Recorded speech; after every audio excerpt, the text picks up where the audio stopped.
All right, you guys, welcome back to the Funnel Factory. I'm kind of on the road today, but I'm super excited to bring this coffee hour to you. It's super important that we're able to still meet every week to go over and discuss the issues or the things that you guys are trying to overcome with your funnels and with your products and services. So I definitely want to go through resources that we have in the Funnel Factory first and then transition over to the questions that you guys ask every week. Once again, keep submitting your questions. I really enjoy answering the questions.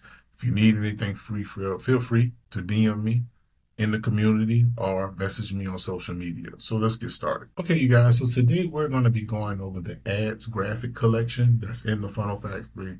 The reason I want to go over this is because if you're selling a product or a service, I think the third step in the process is always starting to run ads. Now, you never want to run ads until you do your warm outreach and then you start doing social media posts. And this is really because just like we do with our copy, we always want to be selling the goal and never selling the technical aspects of what we do.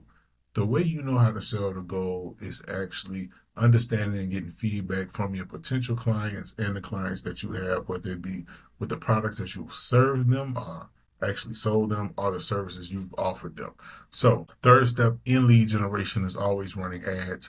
So, I wanted to show you that the Funnel Factory actually has pretty much whatever templates you need when it comes to Facebook ads. So we'll go over these really quickly. If you have any questions, feel free to leave a message by scanning the QR code on the actual question section, which is going to be in the next part that we go over. So we're right here. You'll see that we have all of our ads collections here. We have our workshop ads, our one-on-one sessions, our one-on-one packages, our group coaching ads, our membership templates, our freebie templates, our mini offer templates, and our bulk order templates. So we're going to go over each one of these for you guys. So right here, this is our workshop ads. Remember, all of our templates are Canva templates, so it makes it super easy for you to modify them and make them your own brand look that you're trying to give when it comes to targeting your actual audience and things like that. So they're very simple. Workshop ads, you have a picture here. You can change this picture out to yourself. You can change this picture out to someone else, whatever you decide. But pretty much you're putting the introduction, the name of your product or service, a little brief statement about it, and then you're adding pictures of it, either product or service. You're putting the price here, and they're pretty straightforward when it comes to using these.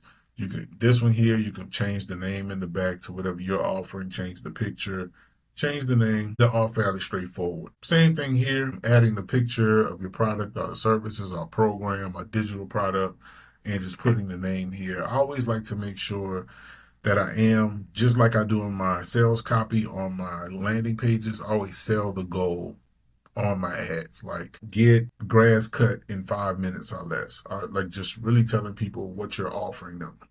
Remember, offer is super important. Time, cost, and satisfaction all are major things you want to consider when you're putting together an offer. There's a huge difference between a personal trainer charging $500 for 8 months of result and getting it results in 8 months compared to a plastic surgeon charging $20,000 and giving you results in 10 minutes, right? So always remember that the cost and the time of the results are super important when putting the actual when putting it together and selling the actual goal that you're trying to sell to people in your ad. Same thing here. Like I said, once again, this is our workshop template, really easy. And then if you even make a template in like a brand template, which, obviously Funnel Factory has a brand template, but also, Brand Maven has a template as well. So we'll take a template, can flip it over, and then I will even show you, like, it's super easy just to convert it over to a different template. You build your templates out in Canva. It makes it super easy to adjust the aesthetic of an actual product. Here's our one-on-one ad coaching templates, pretty much exactly the same, just really marketing consulting sessions overall. And I think they're great. I think they're amazing. I think they aesthetically look a little different than what you would typically find on Facebook. So I think that you should consider using these. Let me share the tab really quick. So these are for one-on-one consulting sessions. And I think that they really look aesthetically pleasing, especially that I don't see these too much on Facebook. Remember, you can change the picture to your picture, make people know who you are, and really sell yourself with the one-on-one ads. This is the package ad. So like if you're selling one-on-one packages for coaching, consulting, different things like that. Really just letting people know what they're getting, letting them know if it's a new offer. But they're all aesthetically pretty much the same, a little different. So even if you want to swap them out and use them for different things than what I actually labeled them for, you can definitely do this. This is group coaching package. Yeah, and just like identifying what people are getting in the packages are super important as well. So you'll see all of that in each one of these.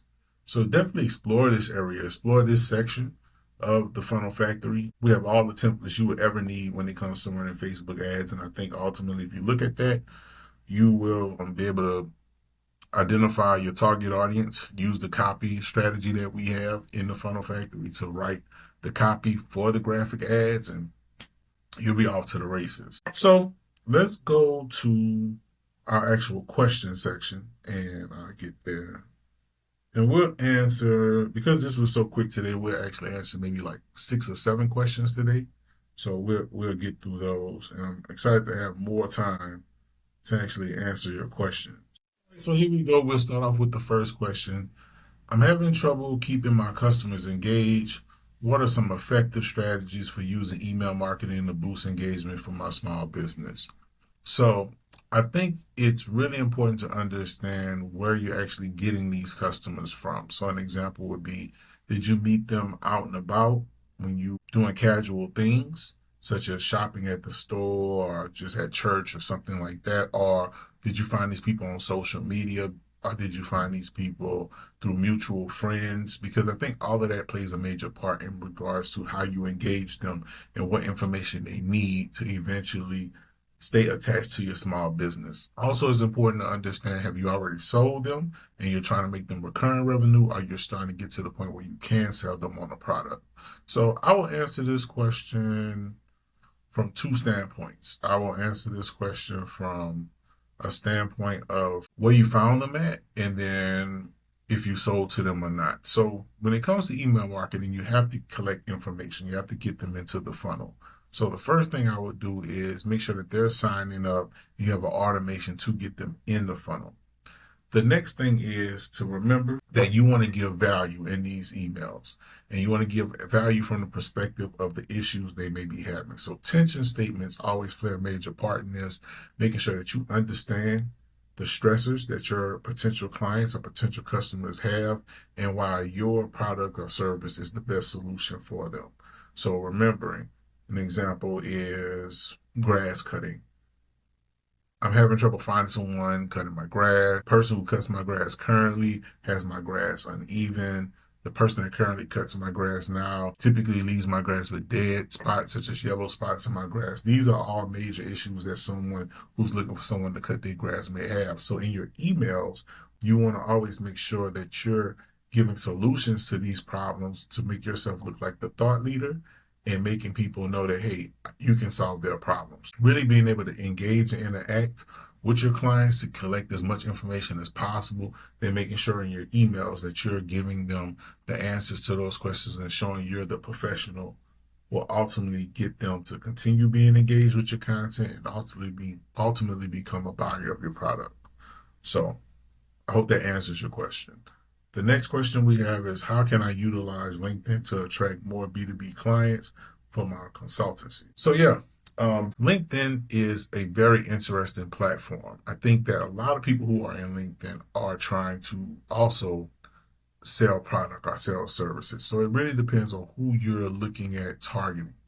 Most of the time, if you are a small consulting agent and you're trying to target small consulting agents, you not only want to give information on LinkedIn, but you also want to share the success of other people you've been working with on LinkedIn. I think that sharing your experiences and sharing your services and products and success from a professional standpoint can be huge when it comes to getting more people to want to work with you based on your LinkedIn profile. LinkedIn is one of those platforms where if I'm going to work with someone, I'm going to look at their whole actual profile. I'm going to see what their work is, what awards they won.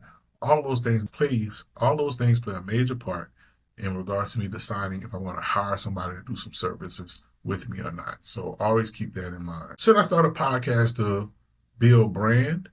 And what key topics should I focus on in my initial episode? So, should you start a podcast to build your brand? I would. If you have no other content out there right now, I would definitely put out content and put that on YouTube, because YouTube is a place where people are engaged for a longer period of time. So if you have a more complex product or service, you can hold their attention because they're there for their attention to be held for a longer period of time on YouTube. So I think that if you're trying to educate people on who you are, you're trying to actually build up your brand, making a podcast, putting it on YouTube would be great. You don't need a ton of listeners. If you have 200 views, 300 views, 400 views, they just have to be the right views, the right people looking at your content. There's people out there that get 50,000, 60,000, 70,000 views, and they're the wrong people and they're not getting any sales. So remember, putting out quality content about your product or services, or just giving people answers to problems that they typically have, can go a long way in this particular process. In regards to topics, once again, you want to listen to your audience, listen to your customers, figure out what issues they have, and use your podcast to bring and offer solutions for those particular things within the podcast episodes. The next question we have is, my brand social media engagement is low. What strategies can I use to increase interaction? It kind of goes back to the previous answer that we have. Re-engaging your audience, figuring out what their needs are, what the problems are, looking at the comments below, cutting those comments below, making them a part of the post, and tagging the person that left that comment below goes a long way into actually getting more engagement, making people feel a part. You don't want to be a person that's always like trying to teach to people. You want to be a person that's definitely making it more collaborative, making people know that you see them, that you're interacting with them, and that you want to answer their questions. So I think that goes a long way with social media. Remember, it's social media. It's not you media. Is like, let's make it social, let's make it collective, let's make it something that we're all doing. So remember that when it comes to social. The next question we have is, how can I instill a sense of urgency in my marketing campaigns? This is a good question. I think a lot of the previous questions have kind of repeated a little bit, but this is a great question.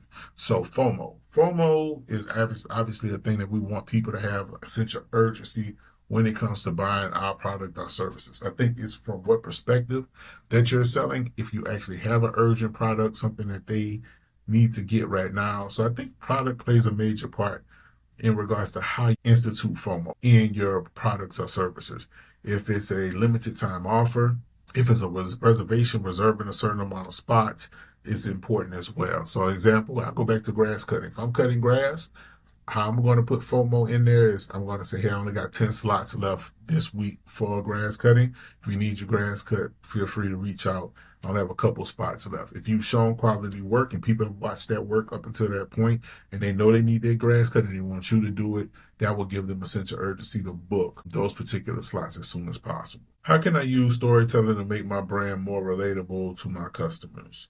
So I think, once again, when it comes to storytelling, first you want to tell your story, how you got into whatever you're doing, whether the product or the service, and what made you start that journey. I think that's the most important part, to get people to be attached to what you're doing, telling your story. And then once you tell your story, then you can start telling other stories, the stories of the people who had success with your products or services, the stories of trials and tribulations you've overcome, the stories of the actual product or service, the story of the equipment or the things that you're using to do the product and service. So I think the first place to start to be relatable is to tell your personal story, because people relate to other people. So that's how I would actually start. My webinar attendance is low. How can I increase participation? I'm going to make this super easy, super quick. If you're doing a webinar, contact your friends and family who actually support you and get them to share that on their social media page, and let them know what your ideal customer looks like. Tell them the questions that they should hear from a person that may actually make them want to be a part of the webinar. So an example of that would be, are you having trouble with keeping your grass low? Are you having trouble with pesticides eating up your flowers? Things like that. And if you tell your friends and family that, as they're going throughout their day and they hear someone saying these certain phrases, they will then chime in and say, hey, I have a friend who does amazing horticulturalist, which is a person who handles grass and plants and things. I think it would be great if you actually attended the webinar, because he can answer a lot of those questions for you.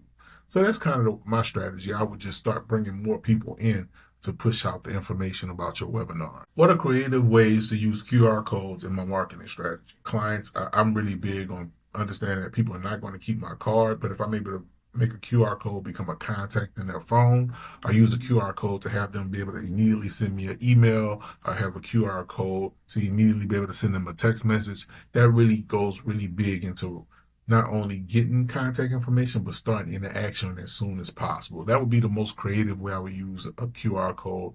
And if you want more information about it, just DM me, because I really believe that it's a little bit kind of complex to explain in this particular section, but I can definitely give you strategies on how to use those QR codes for that. What are some low budget friendly ways to create high quality content for my business? Yeah, I would actually do a podcast because I think that being able to share information, being able to bring other people in, be able to do it virtually with digital products allows you to be able to make content that looks of a high quality, but doesn't cost you a ton of money or a ton of time in putting out that content. I would definitely just start with a podcast. What's the best way to handle negative feedback or reviews online?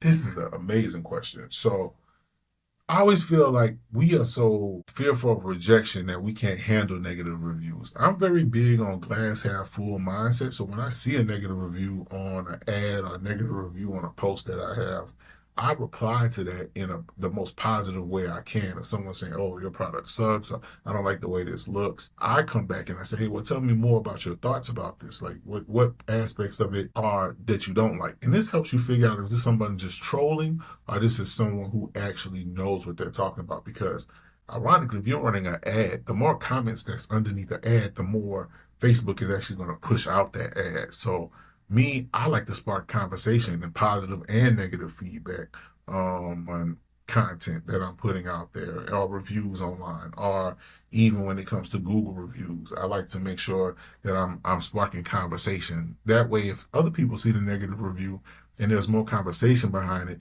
they can figure out, is this something that this person is personally dealing with, or is this something about the product itself that doesn't really work?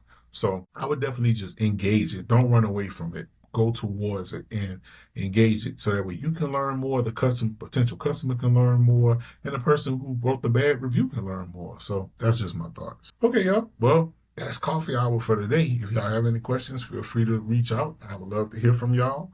And yeah, till next time. Have a great day.